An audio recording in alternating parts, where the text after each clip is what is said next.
kia ho eiki mohamata pule. Whakatapu ki e whakamau o e aho koe ni. Whakatapu ki e pule ako, kawhai ako, ngahi mātua, mo whanau ako. Pea pehe kia teke ki mautolu o kume ani ka talangata i a te au o whai ki tu atu, kai whai mo oku, kai whai ngā mālieni, kai whai halea, whekau aki mo eku kawenga. Koe ku kawenga a honi, ke whakakoloa e he tonga a Aotearoa aki ai ako lelei. Poini uluaki, whakaapa-apa. Koe whakaapa-apa o kune talai a tonga i he lea ulunganga mo e anga whakafonua. I he lea o ku te ngawe aki, ai tulo, mālo, mo e whakamole-mole.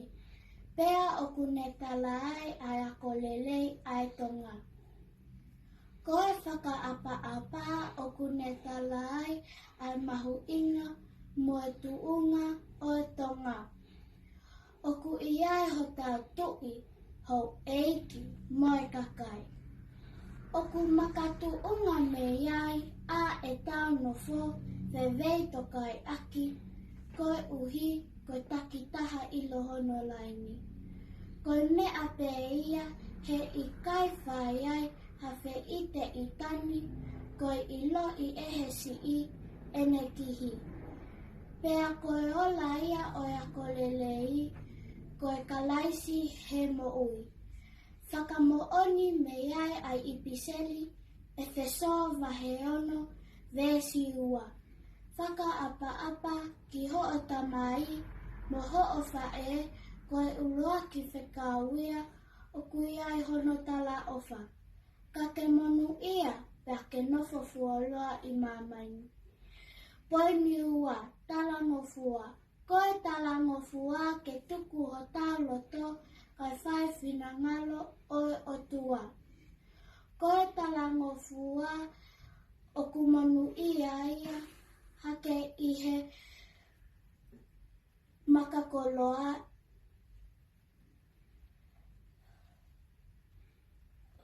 Whanau ako, ko tau kawenga e ke tau whakakoloa e he tonga a Aotearoa aki ai ako lelei. Aia neu lawe atu ai ki mua, pea te whakama opo-opo ai kawenga mahu ingani.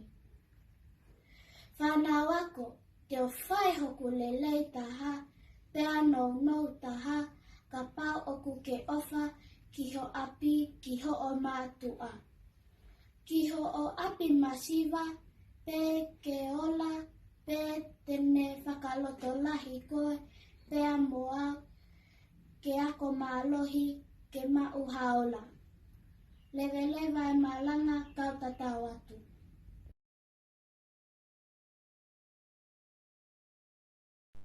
Tapu mo e alamaite o langi mo mamani. Tapu atu ki a hau eiki mo haamata pule. Tapu atu ki e pule ako mo e kawhai ako. Tapu atu ki e kau whakamau. Tapu atu ki e ngahi tuunga kotoa ke whakatapua. Tuku mai mua haki i whainga maalie ke ukawa tu mua i e talanga i e kawengani. Ke whakakoloa e tonga a Aotearoa aki ai ako lelei. Ke whakakoloa e tonga a Aotearoa aki ai ako lelei. O kua tui koe whanuani, kua whanu ngutu ia he ako lelei. He koe whanuani kua osi whakalakalaka pe ia pea koloa ia. Ka oku iai ai ako lelei ai tonga, oku whakaamu e he tuwhunga kawenga ki tau whakakoloa aki a Aotearoa. Koe ako lelei ai tonga oku uni kotoa peia ki e moto ho tau ki i whanua. Koe o tua mo tonga ko hoku towhia. Koe o tua. Koe ako lelei ai tonga koe i loi ai o tua. Koe poto mo ilo koe mea ia ai o tua. Pea na e whaki a tonga ki langi ki e poto mo onia ko kalaisi. Ke ne whai mai ho tau tataki. Ka inga whanongo. Koe mo ui ai tonga ke whaa ia sisu, kai tonu ai si ngai mātua ho tatawi ho tā whamili. He oku tonu e taki mua. Koe poto mo onia ko kalaisi, he koia tene whai ho tau whakakoloa. Whakaulo atu e māma, koia i he whanuani, kai melino pia mā uluta e tau nofo. Kōku tawhia. Koe tawhia moi kelekele koe monu ia angaia o a whamili siasi. Mua whanua. Koe kelekele o e whanuani oku tauhiki whanua mai ki ai. Oku iai hono whekau oku tuku mai. Tō pea kau e fua pea tā he talatala. Koe tō tau koe hunuki hafu lelei ki e kelekele ke tupu pea fua tō ulu i he whanuani. Whewhe e tau nofo he whanuani kua ke hunuki nai halelei he whanuani. Ke koloa ia ai a Aotearoa. Oku ikai koe ako lelei pē koe iloki ako. Pea mao ai moha ngahi whakailonga. Koe ako lelei koe ngā wei ai kelekele oi whanuani. Whewhe e tau tauhi whanau, ko eta whanau, koe kaha ia oi whanuani koe ni. Oku whawhora nai e whala kai a lea e kainga, pe oku tā mo ua pē ki taua he whakaongo ke wheliuliuaki o mamani he teknolosia. Kai i kai tuki mono nofo ai whukoloa ai tonga ki e tau whanau koe iloi kita. Tala kia ki nau tolu koe tonga ke mo ui whakaapa-apa whai lelei pia tui tala he koe monu ia angaia o a whamili mua whanua. Kainga tonga o Aotearoa, ko e tā ako lelei koe o tua mo tonga ko hoku towhia. Koe whaahinga loto ia ke whai aki e tā whakakoloa a Aotearoa.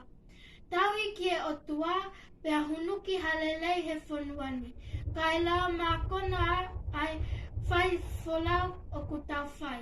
Lewelewa e whakahohaa tua o whaatu kua tonga mawea lau manu.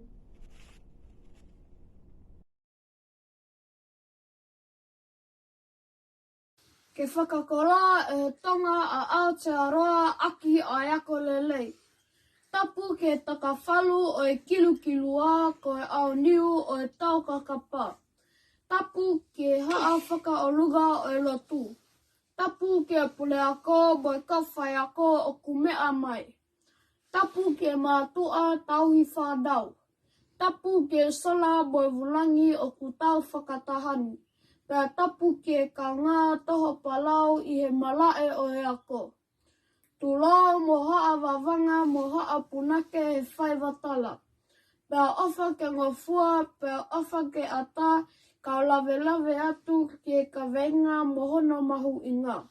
Ko le sani mo lea tonga, ko tātai malie ai i Aotearoa. Ko whatu whala i whalela lava ai i o tau kuonga, pea lawe ai koe, pea lawe ai kita. Kau lau kau aki a hoko ta whatunga motu a. Ne hange ha mamao a hiku sila a eku una ki ha aho ke iloa, hina e talu e te tupu mo e whanongoa a tala noa mo ngahi o wau whakatonga. Kai whakawhetai ai whagubaligi mei whale lahi. Ko afuhia ai aki wā tolu i e whanuani. Koe ngahi monu ia ke o tali ke o lau kau aki a hoku tonga, kau to'o ia ko eku matai ko loa, ke o wahe ki e kau ngā whananga neonga o kuikai ke mau matakali taha. Isa kua lava ke te tohi mo laukonga pe mahino ai mohono uhinga. Kua au ilo ai ke histololia mo ngahi ka lama whakatutuunga. Ko te ako ai ki ngahi paloveape mo lea tanga motua. Isa ai lea ke tui ho eiki mo i kainga o whanua o ku tala ai ho tau whakatutuunga i he whaai ka vei koula. O ku whae hono o whaina ai kau muaki tā ai uluafi a hono whawhoa e whakakaukauni ke maulawe ha monu ai. Na I kai ke whae ha amanaki ki ai. Pea te o loto ia ko eku matai ko loa fungani. Kia wahe ki e toenga o kuna mui mai kai lava ke ba udu pea I loa ai ki I whanua na e tuku ki langi. Te tatau atu ki e haofanga he koho tau ngā kone kina e kua whaila. Ko hota ngā whā ke ta tuli fua pea puke a fufula a e tau matai ko loa. Te lia na a molia I e fuu whodua o ku mohu pea tui whio ai e ngahi lea tuu whodua kai tau te whito ki e lea whakapilita nia. Ke tau waka ua mo e tau lea tanga. Tala monu atu ki e ngaue kua lava, ofa ke I pao, mo tolo aki ki e ngata anga. Ka iai hahe o lakahala o kua ukole ke hufanga he tala malu e whanua mo e akau whakalava. Mo e ofa atu whau, lewa I malanga kau tatau atu malo.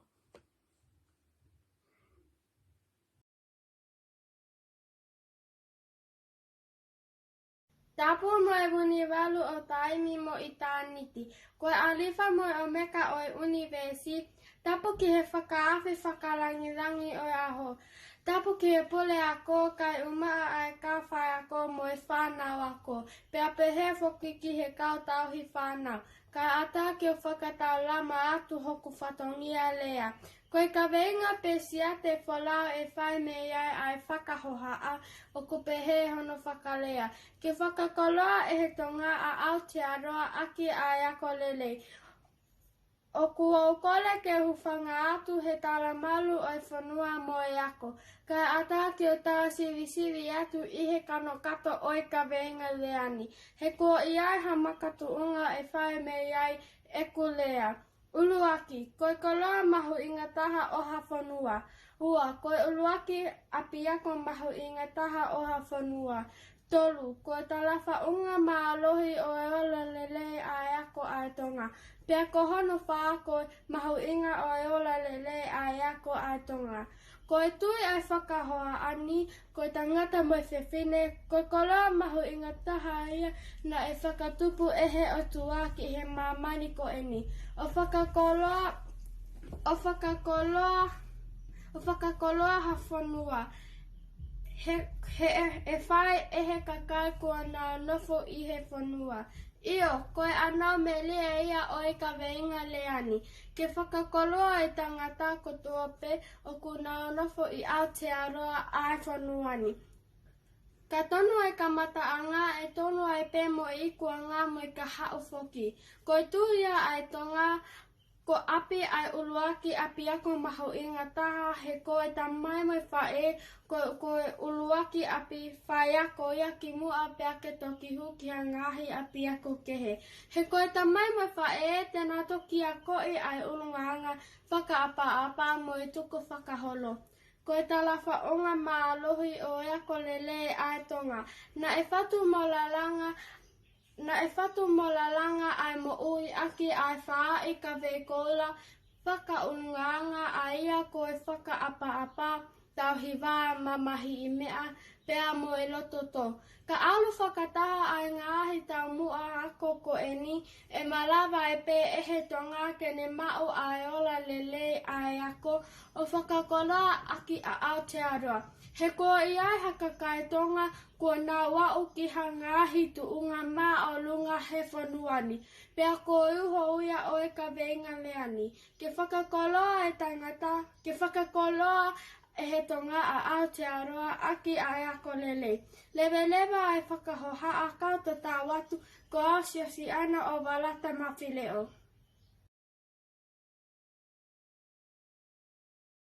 Whakatapu ki o tua mawhi o kune a whio I ho talotonotonga. Whakatapu ki ho e iki mo haamata pule. Whakatapu ki pule ako mo kawhai ako.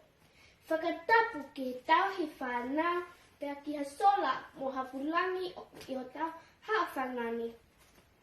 Whakatapu ma ke he atu ki he ka whakamang. Pea aku au kale hango fua ki au kau a hano talangai ai ka venga fisi muani. Kua tā laki ke tuku fua ai whakamanatu ai wike o e lea whakatonga. I Aotearoa, a ia o kupehe. Koe whakakoloa a Aotearoa aki ai ako. Koe ako, koe matai koloa ia ai tonga. Pea ko hono momona o kutala no ki ai a ngahi tō tangata. Pea kua hoko koe koloa ai tonga.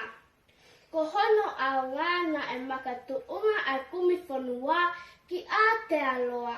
Ke whakalaka ai ilo pea kumia a hono momona. Tuku pe mua ke o whakaali atu a hono sipinga. Koe a ko o kune toa mo ui fisi mo pea moi masiva. Pea o kune hiki ai whanua ki a makatuunga o kuma o lunga. O ka tonu honolulunga, pea ka hala a hono pununga. Pea koe tamate tangata a hono ikuanga. Kai anga ai a ko ki Aotearoa o ka oua mai whalafola. He koe lau ai o tua koe apasia ki a Sihova. Koe pununga ia o ku fisi mua. Pea ka tū taha ai a ko o ku hange hawaka ta e tamua. Pea mo oni ai lea o ku taka he whanua koe whangota whai ki he kato o awa. Tamatonga, ta whakamonu ho ta koloa, he koloa o ku taku kua lele mua i he whanua mo onia. Pea kua ataki a teki tawa ki toli hono ngahi koloa o i kai whakangata. Kata hala hono koloa, pea mo oni ai lea o e whanua, nofo i api moli kai fuhala.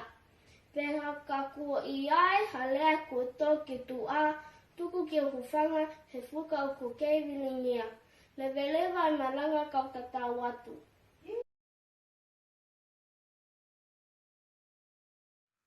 Tapu moi a whio ai o tua i o tau lotolotonga. Tapu at kia ho eiki, moha a tau i whanua. Tapu at ke whakamau o e ahoni. Tapu atu heni ke pule ako moi kauwhai ako. Tapu at ke ngahi mātua pea kia taha pe o ku ihe whaleni. Kau lave atu ki e kaweinga o e ahoni. A e kuo tau tau whanongoa, ke whakakoloa e he tonga a Aotearoa aki ai ako lelei. Koe koloa ai tonga o ku uape, uluaki koe lotu, pea koe wā koe ako. Koe ako eni o ku whakaamu ke whai aki ai whakakoloa. O ku outui koe ako lelei, koe huitu aia o ha whamili pe koa society. He ka lelei ako pe aku tau a manaki ki a whamili, siasi pe koa whanua kaukaua. Ka lelei ako e lelei ange ai ilo. Pea hiki hake ai whanua ki a tuunga o ku lelei whaka-ekonomika pea whainga maali e ange ai me akotoa. Koe ako lelei o ku mauai e ngahi whainga maali e ngawe o ku maa o lungaange pea lelei ange ai se niti e mau ke tauhi aki ai whamili. Koe uhinga pe ia e taha o ku teke ai ki tau tolu whanau, ke tokanga kihe ako, he koe ako, koe tahaie a manaki anga ki ho tau kahau. Koe ako lelei o kune hiki hake ai e tuunga o e nofo ai whamili moi siasi. O ku kawe te ako ke mauange e ngahi whainga maalie moi tāpuaki kehe o e nofo, tau wakai ange.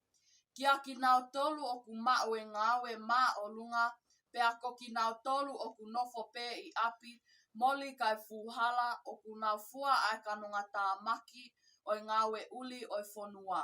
Koe o atu pē o whakamohe mei ulu, si I kaunga whanonga tau teke koe mala eni te takai utu ngaki ai honolelei, moi fie maalie lahi. Te tau I nasi ai. Kau whakamanatu atu mua, tau whai ho tau lelei taha, ie e tau ako, he koe ako tene langa hake ai ho tau whamili. Pea koe lelei yange ai nofo whamili, koe whonua, whonu mahua hua. He tā puaki oi nofo. Tau whakakoloai a Aotearoa aki ai ako lelei, he koe ako lelei, tene monu ia ai, pea tau fie maalie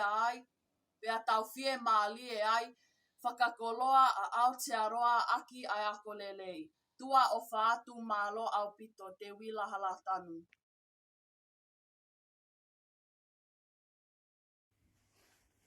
Tapu ke he awhio ai o toa I o tau lotolotonga. Tapu ke hau eiki no haa matapule. Tapu atu ke he kawhaka mau. Tapu ke he pule ako mo e kawhai ako. Si ngahi mātua hono kotoa whana wako pea ke au atu ke a sola o ku tau kawhakataha I he hawani. Koe ka venga o ia honi ke whakakoloa e tonga a Aotearoa aki ai ako lelei. E whakakoloa e tonga a Aotearoa aki ai ako lelei. Koe kawenga e ko tau ongona. Pea tuku mua ke o kau watu he pātolo aki ai mahu inga o e tau lea whakatonga. Koe whakaamu ai kawenga ke tau whakakoloa ai whanua ni aki ai ako lelei. Te lawe atu he ki whakakaukauni. Koe ako lelei koe toli pia whoki. Koe ako lelei koe tua me lie ki he ete taunga o ku tau he fuu te lie. Toli pia whoki. O ku iai ha maa I moa a ku wini salote o ku pehe. Ete manatu he alu o toli vau, kakala, matala manongi. Koe toli koe lava atu ia a e kauwhiwhine o paki mai e ngahi kakala manongi mo alaha. Hange koe he lala pua siale tonga na ngakali o whai aki e natui kakala. E koha ngahi halolo pani whakanamu lelei. O ku pehe na e ikai ke toli noa ia ko pau ke na fili ai moto mo e kakala ke tangi o ai kona ia he koe whoki o ku ilo ai e whewhine poto he toli mei he kakala na e ai kona mai. E iai e toli ia na e fili kakala hingo mo kakala eiki, pea ilo pe ia e he au. Ka e iai pe whewhine toli ia e fili tawale pe ia, pea e ikai whaa whakaaungai e ne toli. Koe whakakaukau ia o e ako lelei. Koe tawako, koe toli, pea ke manatu e ia e aho te tawhoki atu ki api. O ku tali mai e tamai mai mai whakanau, he koe kahau ki tawa ho tau ngahi whamili. Whaka utu mauku rifo na ahoko pe koe whakala a isia tamaki e nā tō kakala. Koe ako lelei, koe ako ke osi, pea whaka utu mauku ke ola lelei he te tawhoki atu ke whakaaunga e ta aikona na e toli mai. Whakatua me lie ki e taunga o ku tau he fuu te lie. Koe palowepi ni o ku aunga ki he waloki he koe whakatokanga mai, koe whakatua me lie ki ha lelei. Koe ako lelei, koe whakatua me lie ia ki e taunga o ku tau he fuu te lie. Ka iai hataha ko la wai ne whenga ko, pea ku hoko ia, koe whakatua me lie anga. E whalala ki ai e whamili siasi mo e whanua whoki. Whanau, koe winga ia o kuomi ai ki tau tolu he taumatu a ke ako, he oku nau ilo ka lelea ta ako, koe whakatua me lie ia ki e taunga he fuu te lie. Manatu, koe tō tau ka te tautu pē a mui, koe tenga te tato koe ia pē te tautu. Tau whai ho ta lelei taha ke au sia ai ako lelei. he koe ako lelei, koe ka hau lelei, pea whakatua me lie ia ki e taunga o ku tau he fuu te lie. Ka whanongo, koe ako lelei, koe toli pea whoki. Io, koe ako lelei, koe whakatua me lie ia ki e taunga he fuu te lie. Whakatawange pē o ku tā poto he toli o ilo e ia e aho te ta whoki atu, te ta whoki ke whakaaunga e ta ai kona na e toli mai. Ko e ta toli ko ia, ko e ta whakatua me lie ia ma ai kaha u a Aotearoa. Lewa whakahohaa ka tā watu. Ko au te wita kolo kesa whaingataa me mata aho e ua.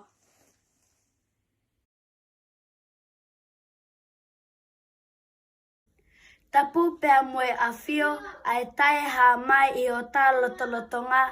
Tapu pea moe whanau, moe makapuna o eiki. Tapu moe haa me tā pule. Tapu pea moe whakamau. Tapu pea moe kawhai ako. Pea tapu moe mātua, moe whanau ako. Kai a tā ke whakakakato ai whatongia lea. Ko eku ka venga lea, ke whakakoloa e tonga a Aotearoa, aki ai ako lele. Ko ako lele o kune omi ai mo ui, lo tolu, sino, atamai, pea moe lau malie. Ko e fo I lea ako, ko e a, ko e alu, ko e ka, ko e kumi, ko e o mai, ko e alu o kumi pea o mai. Pea ko e hoa mo e lito ia o e mo ui ai tonga I Aotearoa ko e ako. Ko ako lele o kune omi ai mo ui fia, no melino pea mo oni e tau lea. Tonga o ku tau whakatua me lie ki e tau taunga o ku tau tahe fuu te lie. Pea o kune omi ai tuu maa lie ki he whanua mo family mo siasi. Pea o kune teke atu ai ngahi whaingataa o e nofo whakawhamili whanua mo siasi. Ko ako lelei ko kakala fisi mua. Ko ako lelei ko family fia. Ko ako lelei ko family nofo melino mo fe ofo ofani pea toe whainga maalia angiai ai si ngahi family pea toe mafua lelei angiai a e nā fua whatongia he whanua mo family mo siasi. Ko ako lelei e mau whainga maalia angiai ho tau kakai ke tau kawatu he ngawe ai pule anga. Pea tawhi tau liki ai pē huelo pea moe mama e tau tangata mo oni ai anaua ai punake si su ko koe pē koe whaahinga poto keke ko huelo ia koe ako lelei koe tāpuaki moe monu ia e tupu pē ai monu ia hapotu tenea uki ai hange hangowe uheina e lai hono tāpuaki. Ko tau kahoa tau lewa ia pea whae pē ki e pā angangalu. Lewa e malanga kau tau atu.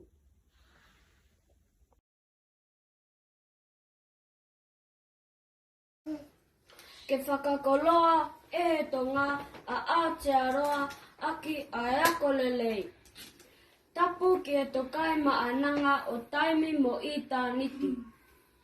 Tapu ki a hau eki mo haa ma tā pule. Pea huwhanga atu he ngahi tala whakatapu ko au whaki. Kai a tā mo kita ke whakalave he ka venga. Ke whakakoloa e tonga a Aotearoa aki ai ako lelei. Oi se uke e ko hai tū ha mea e whakakoloa aki e he tonga a Aotearoa. A tonga masiva, a tonga sii, mo tae iloa ke le whakakoloa a Aotearoa ko o si whonu mahua pe I loto mo tua he paanga mo koloa. Ka te ulua atu pe o tokoni atu aki e kuako lelei. O ku whaoloto mo kanoloto ai ako lelei ai tonga. Ai whaai ka vekoula ai tonga. Ko e whakaapa, tauhiwā, lototo, moe mamahi I mea. Ko e kuako lelei o ku whakasino ia e he whakaapa-apa. Hange koe lau oi wholofola. Whakaapa-apa ki ho o tamai mo ho o whae kai lo laho aho i he kelekele. Ko eku lea o ku koto whakaapa-apa ki e tui, ho eiki, moi kakai.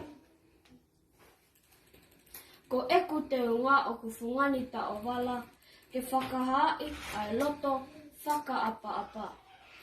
Ko ako lelei ia ai tonga. Ko eku wako lelei o ku whakasino e he eku tau hiwa.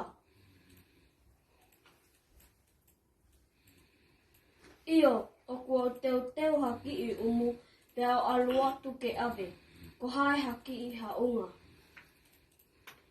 Pea ko eku loto tō, o kua luwa atu ai motu i whala ko eni ke fua aki ai ka venga ai siasi. Pea ka lau ki he mamahi i mea, ko e ako lele ia ai tonga. Ke whakakakato,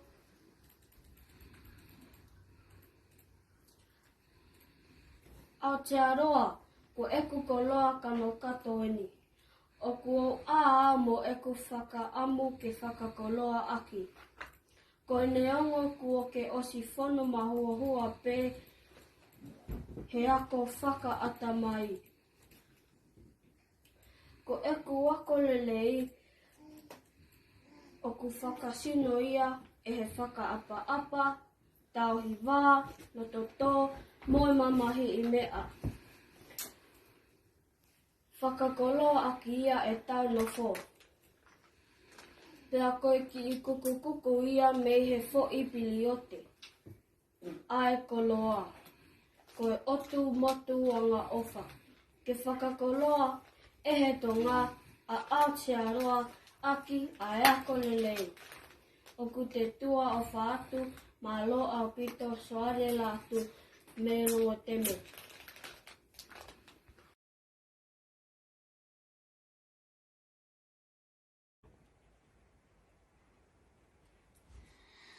Tapu ki he au niu o universi o kune awhia ho tālotolotonga. Tapu atu ki a hou eiki moha amata pule. Tapu atu ki he pule ako mo e kauwhai ako. Tapu atu ki he kau whakamau ngahi mātua pea ki hasala mahavulangi o ku tau te fua he mala eni.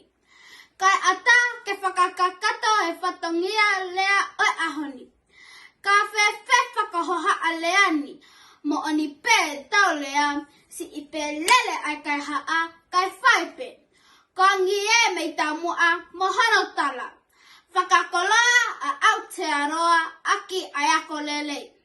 Whakakoloa a Aotearoa aki ai ako lelei.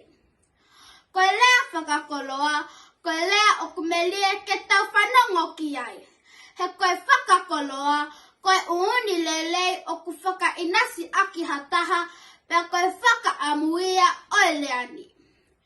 Whakainasi a Aotearoa aki e tau wako lelei. Ka koe eku whehui. Koe haa ku mahu ingai ai ako lele ai tonga ke whai aki e whakakoloa. Koe ako lele koe tangata kakato. Pea kono ai e taha koe mo uilo tolu. A sino, a tamai, mo e lau malie. Uluaki, sino, koe tonga kohono no o loto koe wha i ka vei kola. A whakaapa-apa, mo loto tō, tauhi wahaa pea mamahi i whatongia foki. O ku whaatala foki hotopoto i hoto ulunganga mo e te whakafotunga. Ai hotoki i ta uwala, he konga loto, koe whakahai o e whakaapa-apa. Pea tauhi aki ia e whamili mo e whonua. Ua, atamai, o ku i kai pēha toe uhinga ia i hono omi ki tau tolu ki he ako. Koe uhi he koe ako koe mea fuaia ki haka haulele. Aua te tau fo'i whanau, tau whaka utu mauku. He koe ako tene hiki hake ainofo, he toki mo oni ai e whau e punake ko afu haamango. Ki he la a honofa, tau whaahau tupo wha. Ta koe sola ki Jerusalem ki he pi ei, ela pi hiki he whonu, waki he tumu oi Pasifiki. Isa, mo oni pe e tau lea, kaya e pe manu vai. He tau taiola ai lulutai. Tolu, lau malie. Koe ako lele ai tonga, koe faa ia sisu. Koe mui pe a kai mapu. Ka iai a sino mo atamai, ka mole a lau malie, pe koe vahie ha amanaki ki ai. Ko lau malie, tene whanawhana e mea lelei, mo tataki e whanonga ki he monu ia anga. Ko lau malie pe tene whakatonu ai wholau. Ki he kāpasa ke a usia e taulanga. E tolonga ai e family mo e whonua. Ne ongo e tau tupu hake i he whonuani, kau auana angalo e fuka oku kei vilingia koe kolosi ko ia e malu anga. Kau whanongo koe ako lelei eni ke whakakoloa aki ai whonuani. Koe tangata kakato koe ako whakasino atamai pea hili o ai a lau malie. Whanau e ikailava pea e ako whaka atamaia.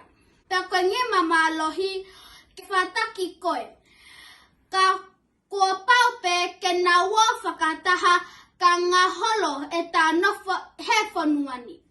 Tauhi aki ia a Aotearoa manatu koe ako lele koe tangata kakato. Whakakoloa a Aotearoa aki a ako lele. Ko au melele tele mo uinga ngatu ki itaniti mawhile o. Me muitoa lo whangakotu haapai whai malo vavau. Tihu!